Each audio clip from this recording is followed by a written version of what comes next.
So say you're fixing to take about a 2,500 mile road trip in a 25-year-old vehicle. This is a true story. We're fixing to go on a cruise, and I'm in Southwest Tennessee, and we are driving this Jeep right here to Orlando, which I hopefully got a picture. It's gonna be in the neighborhood of 2,000 miles, probably more if we do some sightseeing and stuff. But the crazy part is we have a nicer, newer Jeep, but I've been working on these things for 20-something years, 7 days a week is all I ever do. So I know these things like the back of my hand, either side you wanna look at.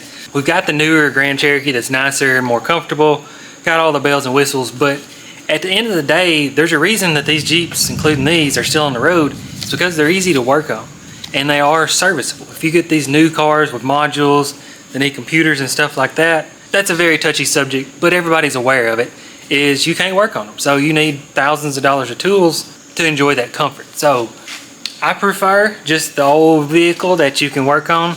You know, they do have some electronics and they get some bad reputations, but if you actually work on them and know what you're doing, they really don't have the trouble that the internet lets on. For the most part, everything goes bad.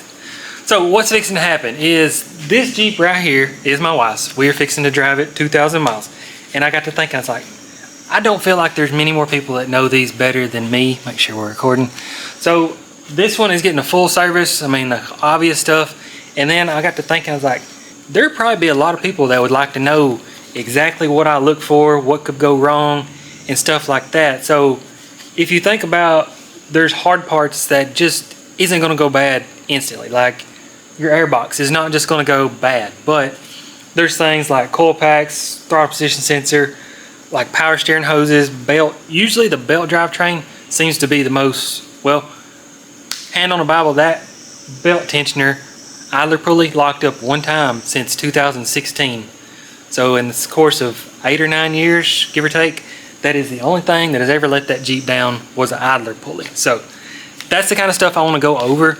And then over here, I've got a Cherokee that I was doing more work. I know the majority of my channel follows me on account of those, and I fully understand, but I'm not going to service a vehicle that I don't even drive. But what I am going to do is go through this one, show you everything that I'm going to carry with me on this road trip, including tools, sensors, and then I've got a whole list of maintenance stuff that I want to go over. Because if you really think about it, this is going to take about an hour, maybe take 2 or 3 hours. Think of if you was on a road trip in the middle of Miami, you're away from everybody, something simple goes out, like an idler pulley, like I just said. Now, if you didn't have any tools or any parts, that would cost you a tow bill, trying to get in a mechanic shop. This is on a Saturday we'll be traveling, so trying to find somebody to service it would be virtually impossible. So you think of what this hour, 2 hour maintenance right here would do versus being stranded, you know, including the middle of the night. And that's what I was thinking, like, if your alternator goes out, sure, there's parts stores that'll have this stuff, but if you can't make it to the parts store, it's gonna do you no good. So let's get started. I gotta figure out what I wanna do first. And like I said, I know you're a diehard Cherokee fan, I get it, but we're gonna go over this one and make sure it's ready to hit the road in the morning. We're actually leaving about 12 hours from right now. So this is priority. This one, I'll just show you if something's different. For the most part, everything's gonna be the exact same, but I do wanna help y'all out if you clicked on the video for those. So let me figure out what we're doing from here. Whoa. All right, camera fell. So we're gonna start under the hood. And I know as of right now, I'm gonna be very basic, but you never know who you're making these videos for. So we're gonna start from the bottom, work our way up to the harder stuff. Obviously, simple things. Antifreeze is right on full. That should never move. If you move, you've got a leak somewhere. And then, simple little trick, if you can see my hand, hear that noise? If that's moving, then that means this is full. That's the little tweedle valve in the air, or the radiator cap. See that thing right there? So if it's low and there's just air right there, it won't be moving then the little tweedle cap. So that's that. And then I need to make another video on it. Sometimes if it's leaking around where my thumb is touching, you can take right along in that area, squeeze them down with some channel locks. You can see this one is very tight. As crazy as people big as the Cletus McFarlane channel, I've seen them thinking that you need a new radiator cap. You don't. You just need to squeeze those little tabs down. Just having too much money will do to you. So where am I at? simple stuff. Battery terminals. If you've got factory ones and they're cleanable, do not change them. A factory lead battery terminal, you know, really pure stuff, is better than anything you can buy nowadays that I know of. So, and what sucks, this battery is 19, so that's pre-COVID, so that still should be a decent battery, but I'm probably gonna carry a spare one with me. But just as simple, if you've got some stuff like this, you spray on there, can't hurt nothing. And then if you don't have stuff like that, I even use wheel bearing grease, or you can use Vaseline, something to keep oxygen from getting to the battery terminals to corrode. So as long as you can keep oxygen from it, it should be good. Other than that, this one's gonna do an oil change. I don't talk about that, Dex forgot, and then it's been about a year on a brand new motor. And this is a rebuilt motor, which normally you would think would be good, but honestly, for a road trip, I would prefer the motor that's been in it for the past 200,000 miles, because something new, stuff could go wrong. So that's a gamble on my part. I should be all right. So other than that, like this kick down cable on the Grand Cherokees, you might do that right there. Make sure it's not rusted up. I see some of the Northern transmissions rust going inside of that. If I lift it, I may end up showing you. Power steering, I mean, you can check fluid. It needs a drop, which I carry a little bit. This one's got a new hose, and you can see it's ironically still leaking, seeping. So that should be fine, but I do have one of these as a spare. We'll get to the stuff later. And then if you've got screw clamps like these right here, you're gonna need to readjust them. Grab you that or a flathead. And it's the one thing I don't like about screw clamps is every time you drive them, they reset. So every time you crank it up and heat cycle it, you can see they always need a little more tension. But somebody's already put these on there. See, that one wasn't even tight at all.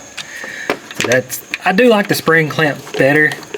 I have to get a ratchet to get on that one, but the factory spring clamps that get hated on so bad, in my opinion, are more trustworthy. They're always springy, so they're always trying to tighten. So if this hose, you can see how it's kind of shrunk over time from being so tight.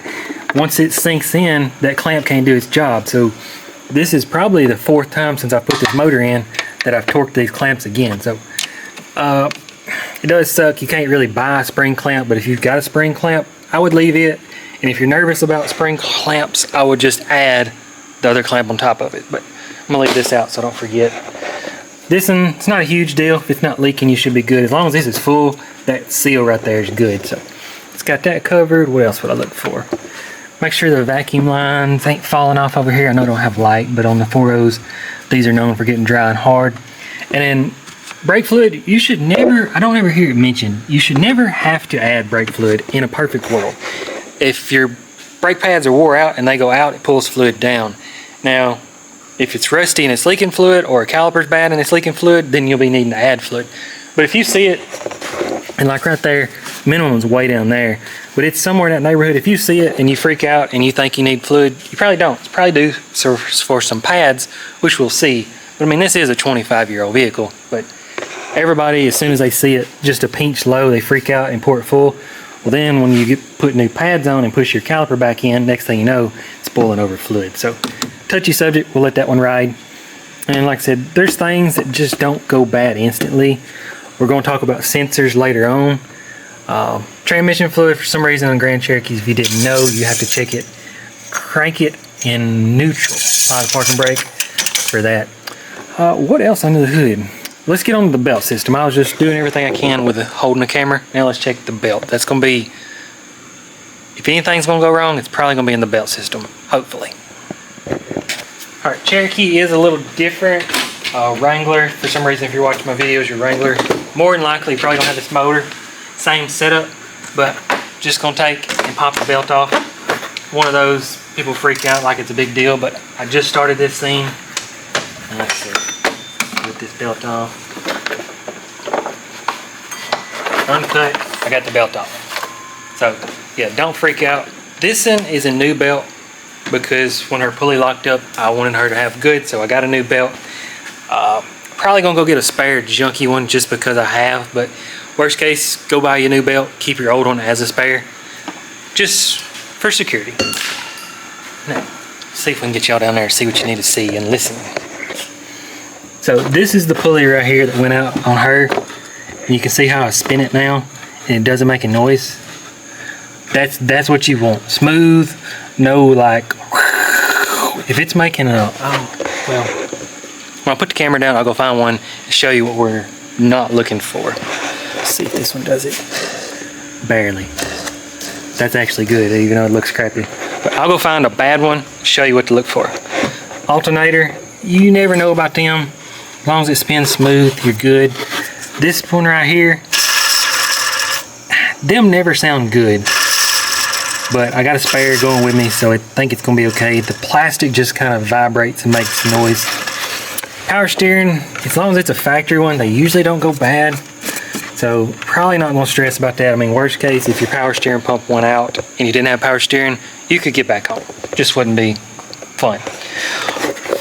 Air compressor, same thing. I know you probably can't see, but if you can spin the pulley and it's quiet, that means it's good. And then right here, this one has super cold AC, but right there, that's what would be spinning if your air compressor was kicked in. Water pump, touchy subject here. If you can take it and just move it, an absolute pinch at all, like the gap right between there, if you can take it and move it back and forth and it moves, there's gonna be somebody that's like, oh, it's fine, it's not leaking. I'm telling you, it is worth your time right now to change it instead of going down the side of an interstate and it going out completely or something like that. That's what Cherokees are real bad about. They'll get slack in them, but they won't leak. I'm telling you, if it's moving, you know it's on the way out. It's not going to get any better, not going to get any tighter. So if it's moving at all, go ahead and replace it. And like these are the cheapest ones I can get off Rock Auto, and it's been on there for a pretty good while. I personally, in my opinion, have never seen spending more money on a water pump do any better. That's just my opinion. So other than that, as far as the belt drive, I still want to tighten that clamp up right there. If you ever got antifreeze running down the hose, like that one right there, actually needs a water pump while we're talking about it. Let me get a flashlight. So I'm trying not to bounce back and forth on Cherokee and Grand Cherokee and confuse you. But this is actually a brand new motor I built. You can see I spray painted the water pump because it felt good. And I don't know if I'll get the belt off in this video. It feels tight. Let's see if we can get under here. Can't hardly tell. What you're seeing on the radiator hose right there is actually power steering fluids. I gotta fix that. But anyways, Cherokees, if they're leaking coolant from the water pump, it'll run down the block or it'll run down the hose. So if you see it running down, I used to be the same way, hack job, think it's a loose clamp. It's probably not. It's probably the water pump. So what are we missing under the hood? I don't think much, nothing. Let me go find you a bad pulley, and then, like I said, at the end we'll talk about sensors. I've already got all my spare parts picked out.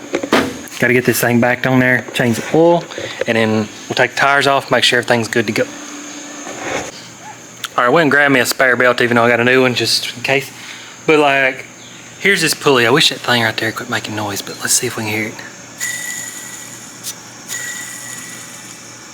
It's hard to tell, but I hope it shows up in camera, but you can tell it's got like a catch in it. That doesn't necessarily mean that this is going to go out tomorrow. See how it just wants to stop? Let's see if you can see my finger, the way it catches. Anyway, like I said, that's not going to go out tomorrow. Don't freak out if that's the pulley you got on yours and you can't afford a new one. It's going to be fine. But out of the two, this one looks even worse, but watch this. See how it may have a little more rolling resistance, but see how it's smooth and doesn't have that catchy noise? This one's probably just lost its grease and one of the roller bearings in there. Roomba, go back in there. One of the roller bearings has got like a rusty spot and it's got that. So yeah. And then the belt, I got to think about this. Shoot, now I don't even know which one's mine. This one here. This one's new. And I know everybody's gonna tell you to look for dry cracks, and I'm not saying that necessarily means that it's bad if it's dry cracked. You should probably replace it. But what you're honestly looking for, let's see. Honestly, this is my new one. It looks worse than the one I found. See right here, see these tips right there? The top of the belt, see how wide it is? This is the worst one I could find. I was just trying to show you something. There's a tool that does this, but see the one closer to my thumb, see how those tips are real skinny, whereas these on by my pinky, see how wide they are right there? that one would be squeaking or come closer to squeaking than this one. So if you pull it off and these things are like really pointy, that means your belt's shot. So just some more food for thought, but this is my spare belt. Actually looks better than O'Reilly belt I put on about a year ago.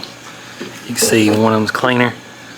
So you can see this belt right here actually looks to be in better shape. It's just dirtier. So anyways, I got me a good spare. I'm gonna put that on there, back it up, lift it up, change oil, and we'll keep on going forward.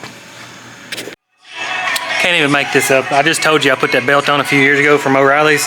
The one that I was showing you that was better, guess what brand it is? Mopar. So this is a 25-year-old belt, still in better shape than the O'Reilly ones. Crazy. I was about to change oil before I pulled the plug. I just want you to see a Dexter belt motor. Look at this. See a drop of oil anywhere? Not a drop. And this is actually a used transmission. What it's doing right there looks like it's might slinging off the pump seal. But as far as the motor, rear main, heck yeah. So I'm about to change the oil, get everything ready, and we'll keep on learning. Alright, so I'm just going off my list. I know y'all can't read my handwriting. Balancer. This is a tricky subject to explain. I'll do my best. Let's see.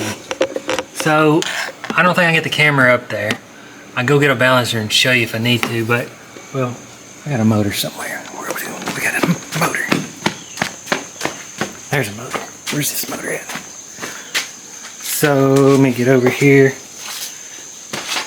Every motor 4.0 is going to have, unless it's been replaced, that's going to be dry rotted. Now see how that's still all one piece? If you start seeing hunks of this missing, and then right here in this gap, it's not, I call it 2 business cards. Now technically it's more. Just depends on which timing cover gasket or if it's ever been changed. See, here's another used motor. Yeah, that's actually a good one there, so that's been replaced. But I'll show you the gap again.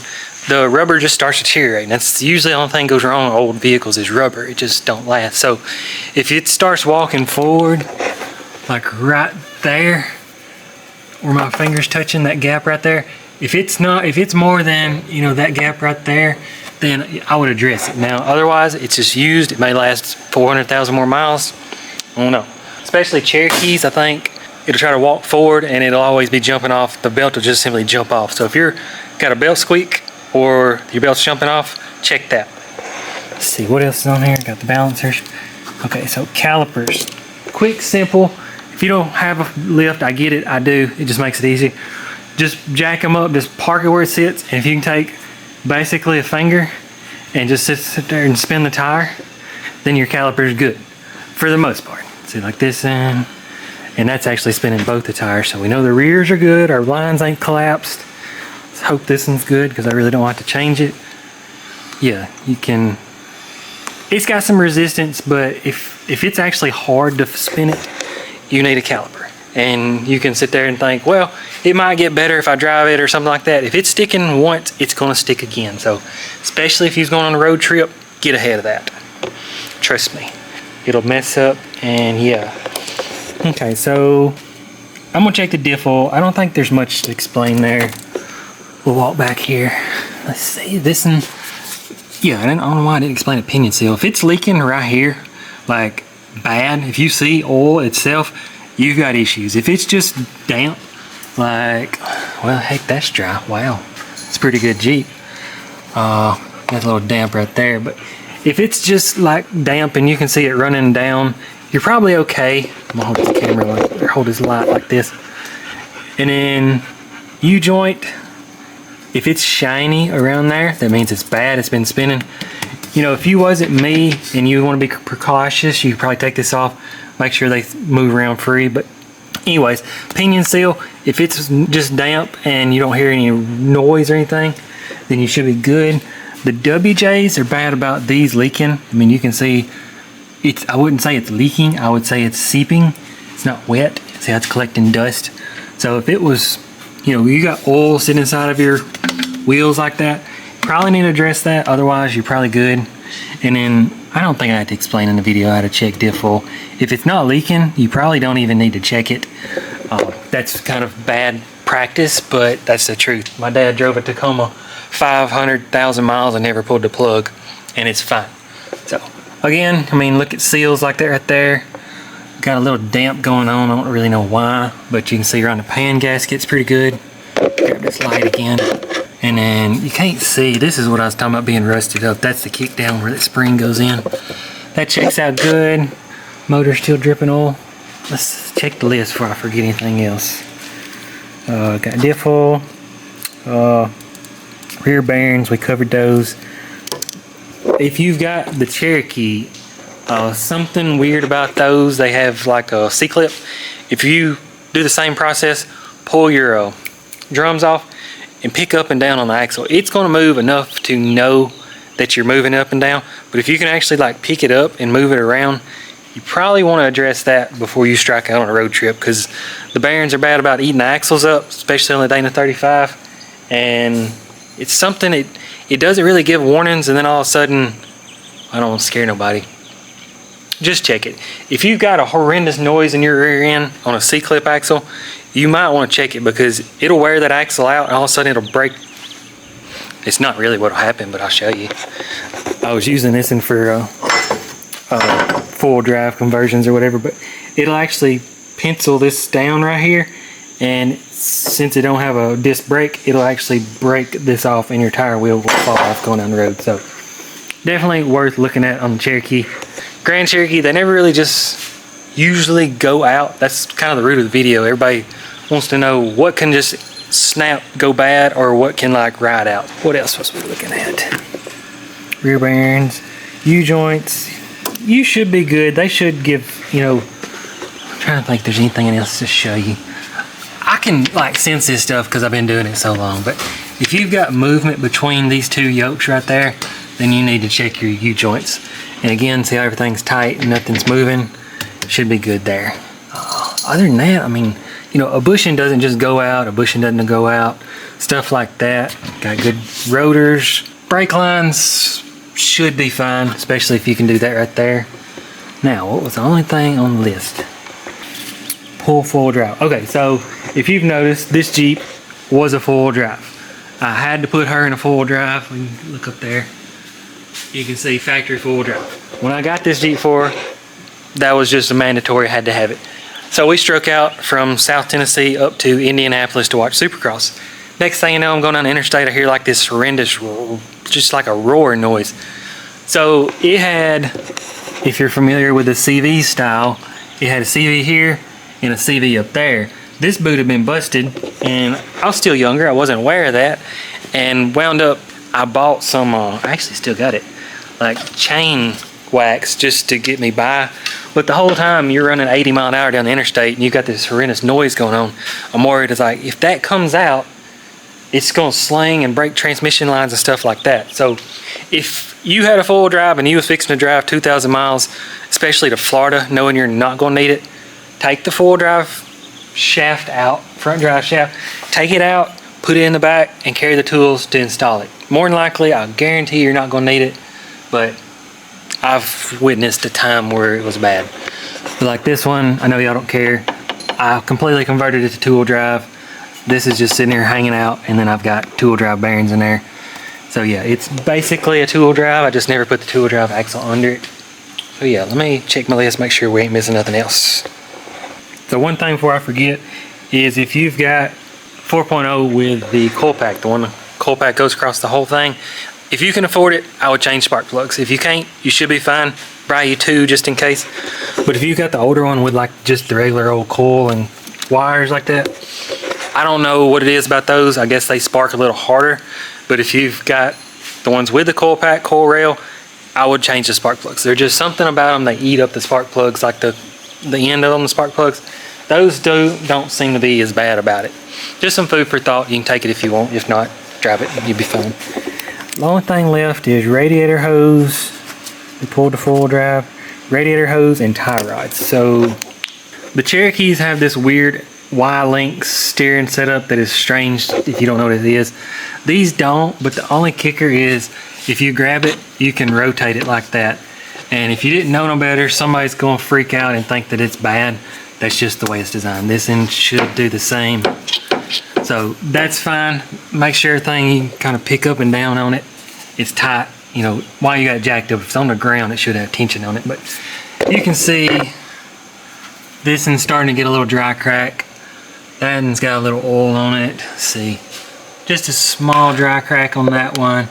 And yeah, this one's completely busted if you actually look up in there. So a normal person would freak out.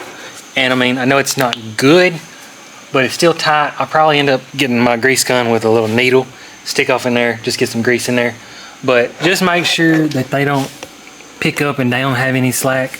I know obviously we wouldn't want that rubber to be busted, but if you see it, don't freak out, you're gonna be fine. But if you've got movement in it, trust me, change it. Ask me how my employee run off in a ditch. Steering stabilizer, if you wipe right here and you got oil, or if you've got a factory one and you wipe down here and you see oil, that's probably gonna need to be changed. Other than that, let's see, all my transmission hoses are dry, so that's good. If your radiator hose is covered in transmission or power steering fluid, I would go to the parts store. If you can afford them, change them. But if you can't, go buy them, and then after your road trip, take them back. They're not gonna care. They just work there for the money. So, man, I think it's got covered on that. I think that's all I wrote down on my list. Tie rods, radiator hose, fluids. I mean, I shouldn't have to explain to you how to check the fluids and anything else. So yeah, I think I'm gonna rotate the tires and we'll look at the brakes. Actually, I don't think I'm gonna rotate them. I think I'm gonna run them. This is probably the last road trip on this Jeep right here. So I'm probably just gonna run them, go home, get home and buy some new ones. Yep.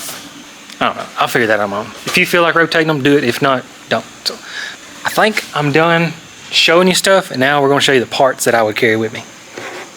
All right, I'm glad I did this video. I found some hack job before me bought this Jeep. Probably tried to install a trailer hitch by itself and used the wrong bolt, and you could tell they probably was just using a ratchet and give up. So didn't, I should have got a picture, I didn't, but right here there was like a 2-finger gap where it actually stretched the frame out. So I've got that properly bolted. I actually use this Jeep to haul trailers with, but anyways, back to it. Got tires and wheels off, and you can see, yeah, you can see on the gap between the pad and rotor right there. This one's about shot, and I think this side as well is pretty well toast. So we'll get one more trip, and I'll probably end up doing front and rear rotors and pads and calipers. Probably works on this Jeep when I get new tires. And other than that, I was going to show you the same thing right here.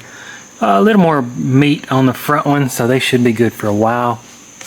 The tires and wheels, I am going to rotate from front to back. Normally I'd go corner to corner, but since I'm fixing to take a long trip, I've done that a few times in my life, and you'll hear some old timers say it. When you hit a bump and it pushes the belt in a tire, they get kind of worn that way. So if you twist them around, now they're hitting it like in reverse. So I've had it happen to me about 3 or 4 times.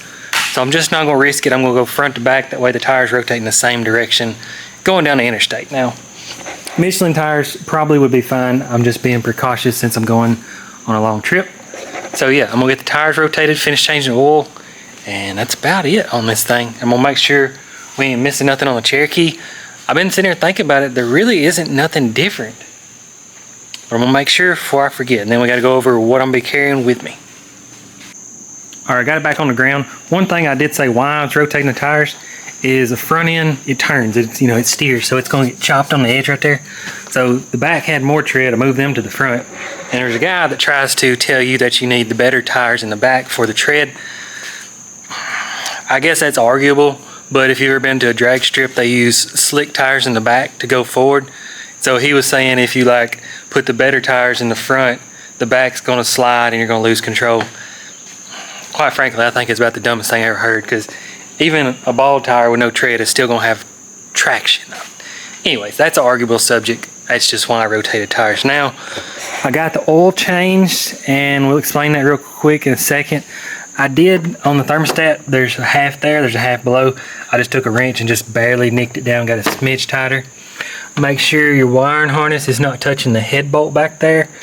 I don't think I can get back there to show you, but it's real common for that head bolt sticking up in the very back to rub the wiring harness. So make sure it's supported. You can even bring it up and zip tie it to this thing right there. Other than that, you shouldn't really have trouble. I mean, there's always gonna be freak stuff that can go wrong. I'm just trying to tell you the most common things that I have noticed to look for. Other than that, a WJ, if you ever have the airbox unbolted, Personally, I never bolt them back, just because if you have to get to something quick, you can just take this air box loose real quick and easy.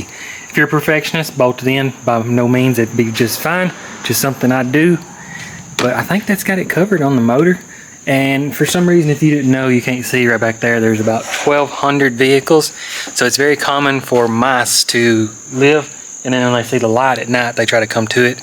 So if you look right here, this is a brand new motor and it's got rat turds. So I went and got one of these things right here. It's a little, what do you call them? The things that kill mice. So I'm gonna tuck it right into there and they'll find their way and find that. And that's crazy to think, but mice, if they ever start living in something, will destroy the wires, squirrels. So get ahead of that. And as far as under the hood, man, I think it's got it covered. Yeah, let's go on a road trip. So a few more things I want to check out, and then I've been looking this thing over. There's virtually nothing that I've covered that isn't the same.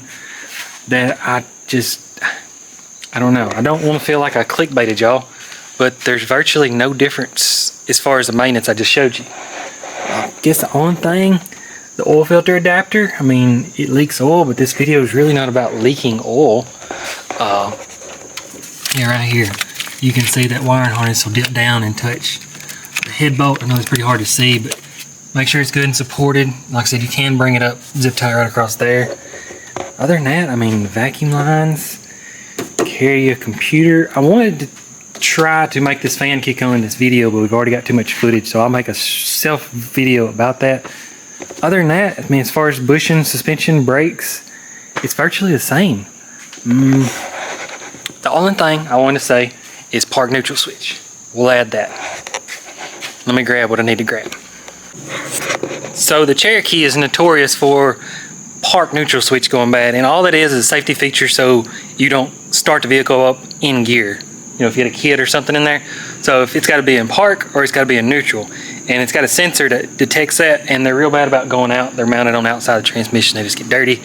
So real simple.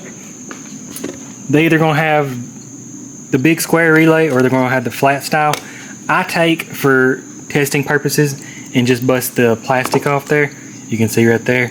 Or if you got a piece of wire, I'll show you in just a second. So on the Cherokee, if you was somewhere, you turn it on, the gauges come on, the air conditioner comes on, everything's working like it should, but you go to start it and nothing happens. A couple different ways, but this way, fail safe, you can get that relay. You can see the key is on right now.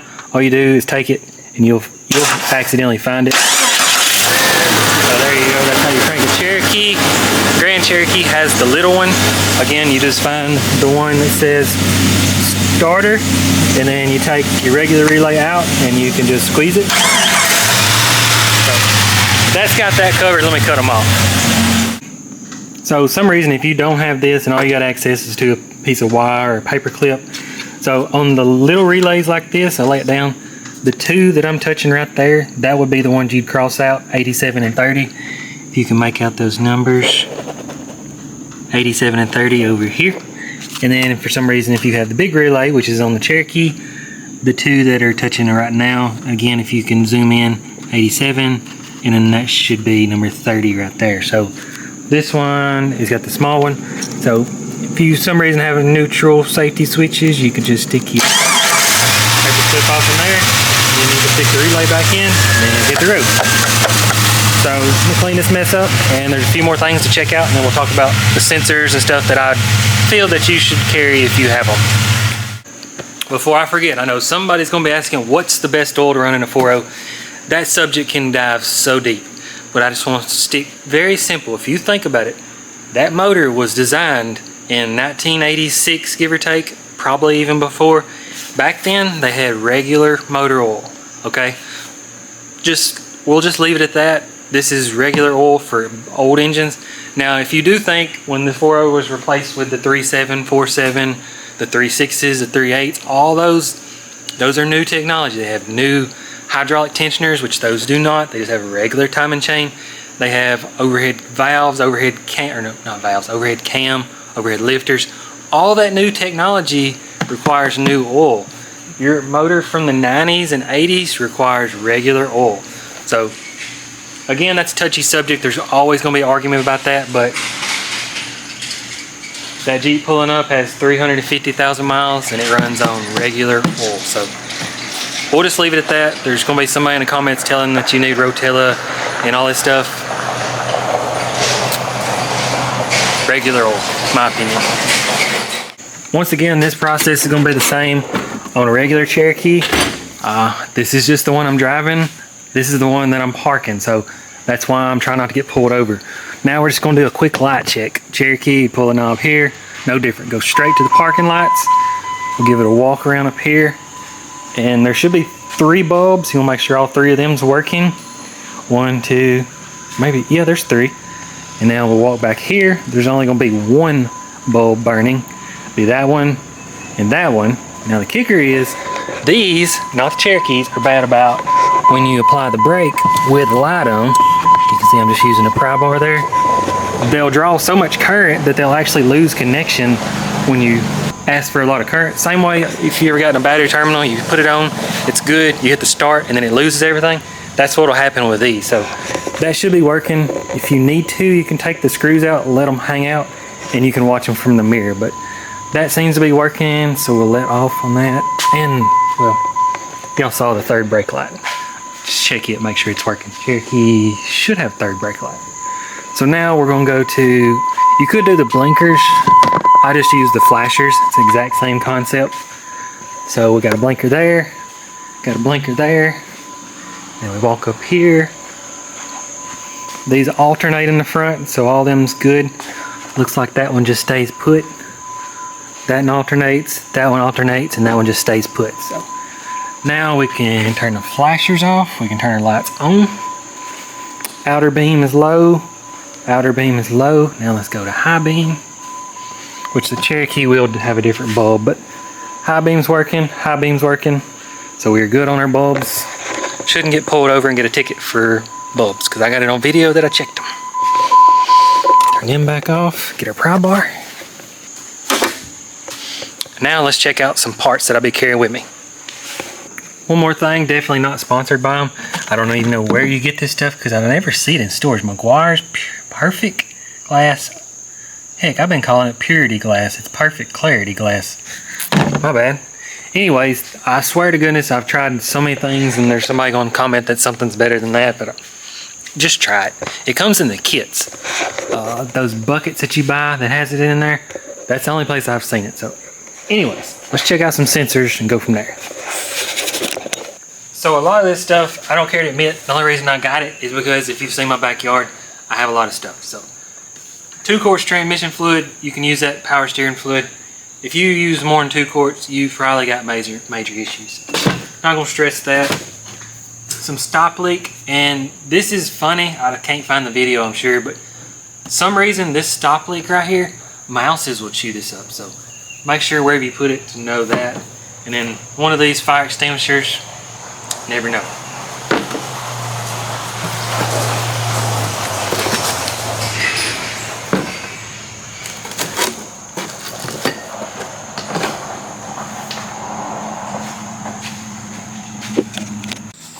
For some strange reason, I don't know if I didn't press record, the scene that's supposed to be right here is just missing. So I didn't know it till I got home from vacation. So yeah, I'm just gonna try to quickly touch bases. I think I did a better job last time, but biggest thing I would carry is a crankshaft sensor. And I sell these for Grand Cherokee. I sell them for all, but I can't keep them in stock for the Cherokees. So these for Grand Cherokees, I should have all of them in stock. That's going to be your biggest letdown. So even if you go buy one at a store, it may be like tape the box up where they can tell you that you can return it if this tape's not broken. Something just so if you're stuck on the side of the road, you got one. Next, for this particular model, this kind of cam sensor, same thing. I sell these tested. If you want one, if not, I understand. But you can go buy these. They're not too bad expensive. Like, I don't know what they cost. But highly unlikely, but sometimes the 98 and older, 99 and older with the plate style, they're not as finesse to go bad. But these have a little magnet glued right there.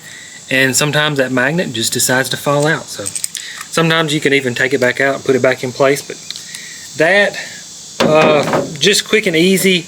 I grabbed a whole throttle body just because I got one. You can probably go to your pick apart, steal one if you need to.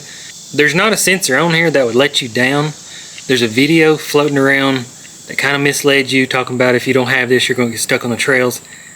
I'm going to set y'all straight on what y'all got told on that one. That's a video for another day. But if you got these sensors, cool. I'm working on selling them. Hadn't crossed that bridge yet. And then just because I had one laying on the shelf, ignition switch, highly unlikely. Usually you can keep wiggling, they'll usually come back to life. But that was that. And then alternator, just because I had them on the shelf, I grabbed one, and it is one that I make sure works. So again, I sell those too. And then starter, I'm working on selling these, but just because I have a starter, 5 rollers. Just because I had them sitting around, I grabbed a starter. I think I did carry a fan, which is not a real big deal, because on a WJ, if you have, on the WJ you had the option to put this fan straight in place of, or straight in front of the electric fan. So working on selling those, but these just literally screw right on. So if I lost my electric fan, I was just gonna slap that one on there, I'd make it back. And I think the only other thing I did carry was a power steering pump with a pressure hose. But luckily, you'll see it didn't need any of that. And you might look in the box, there's probably something else I carried. Oh, coil pack. Yeah, I sell these tested coil packs, OEM, so if you don't want to be laid down on the side of the road with a junky coil pack, there you go. But I feel like there was a few more things I probably carried, but that right there has got the basics covered. And like I said, anything can go wrong. This is just what I would grab if I was going on a road trip, which I did, that I would have a little fear that could go wrong. So anyway, back to the video. Sorry that this happened. I hope I'm not wearing the same shirt. That'd be awkward. But as I was editing the video, I was like, this is actually kind of interesting, and I even know what I'm saying in the video because I made the video. But anyways, back to it. Goodbye home. ABS light just come on. Check engine light. Let's go. 0 miles, 269,933. Here we go. I just missed it. Sorry, I was busy driving. Doing good. I just spent all my time washing the windshield. We hit a bird and it crapped, and it's smeared everywhere. Goodness. Alright, so the Jeep finally made it. You can't tell, but we're essentially at the beach. So 1,000 miles. I guess my maintenance did work. We'll see you in the morning what it does. Alright, the Jeep finally made it. I don't want to know the miles. Should be about 1,000 miles. Alright, the Jeep made it home. I didn't film as much as I should. I'll explain that soon, but let's just see where we're at. I'm tired. I ain't gonna lie. I'm just gonna stick the phone up here. 271, 587, and trip meters on that. So that means what, about 1,650 miles? So yeah, literally not the first issue. Well, one that I can explain later, but yeah, I'm gonna get unloaded. I'm tired, and then we'll finish this out. It's a good Jeep. All right, so I don't know how the ending of this video is gonna go together, but it just is what it is. So I'm back from vacation, drove, let's just call it 1,700 miles. I know the video is probably titled 2,000, just sounds better. If I'd have drove an extra 300, it would have made no difference. Actually, I've already put the other miles on the Jeep because we've been driving it since. But yeah, that's freaking wild. It's crazy that we drove a 26-year-old Jeep that far to Florida. And I mean, if I was going to drive to Alaska, I would pick that Jeep or one of that body style. So that's crazy. I know people look at a vehicle and see high miles and think that a vehicle is just shot. If you did what I did with used vehicles and saw what I saw and stuff like that, your mind would, it'd be different. And I can't make that point go across. People just, they get in a new vehicle and they see low miles and they think, hey, this vehicle's good to go. But what's crazy is, what I was gonna say is, as we was on the cruise boat, a relative of mine called. I think they've got like a 20, 23, 22, 24 Silverado. It doesn't change the story. They went to the beach somewhere else and they broke down. Of course, I couldn't do nothing. We're on a cruise boat and they wound up coming back and it was like a fuel pump module or something, which is crazy to think why you need that. But here we are in a 26-year-old vehicle driving this far, and then over here, somebody in a essentially brand new vehicle and some crazy electronic crap goes out. Anyways, that's awesome. The only thing I don't think I've said is I got to dreaming I don't exactly know how it'd work out, but as far as like you as a follower, more than likely if you're watching, you probably have a vehicle like a WJ or a Cherokee or a ZJ. Something I thought about to help y'all, but you have to sit in my shoes, like this box right here of all these parts. I got to dream, I said, what if I would take crank sensor, cam sensor, throttle body, coil pack, computer, all the stuff that would be the most common thing to go wrong, not a fuel pump module, but put it in a box, spray paint it all where it's mine, and then you could purchase it as a travel kit security. You know, I don't know if I'd put power steering, alternator, and starter. I might, but it's just something to think about. But you would have to pay for the cost of everything at used price parts, and then you could travel with the box of everything that you could possibly need. And if something happens, you're welcome to use them, but when you get back home, you would put them back in the box and send them back at a lower price than what you paid. I don't know how many people would be interested in that, but it would be a good idea. The only thing that sucks is, as small as my shipping is, you'd have to pay a lot of shipping, and then for me to even justify doing it, you would have to like pay a high price, and then obviously get paid less for just sending stuff back. Well, I think you know what I'm saying. If I didn't charge enough, if I had $400 worth of sensors and I sold it to you for 150 bucks, you would just keep it and not send it back. So I'd have to cover myself for that. But I don't know, I think it'd be nice traveling with a sense of security. I don't know, just tell me what you think about that. It's a good idea, I just don't know the practicality of it. So anyways, I hope I've inspired you to be able to service your vehicle, take it on a 1,000-mile adventure. The only thing I didn't say in the video that I would do is when you pull up to somewhere after you drive, walk up to the back of your hand and check, make sure all the wheels are the same temperature.